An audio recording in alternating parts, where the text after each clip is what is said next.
అంటే పైసలు లేవనేది కూడా సమంజసమైంది కాదు. వీళ్ళు పేదల్లో నిరుపేదలు.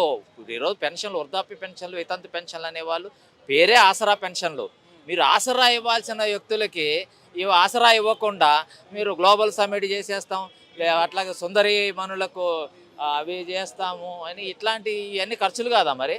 మీ ప్రయారిటీస్ ఏంటి? మీ priorities first poor of the poorest, వాళ్ళ అవసరాలు తీర్చండి, దాని తర్వాత మిగిలినటువంటి దీంట్లో.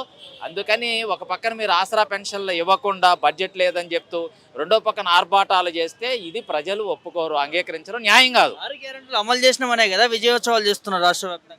6 గ్యారంటీలో భాగమే కదా ఇది. 6 గ్యారంటీల్లో అవసరం లేనిది కాదు కదా అడుగుతున్నది. 6 గ్యారంటీల్లో కూడా మొదలు అమలు చేయాల్సిన ఆసరా పెన్షన్లు.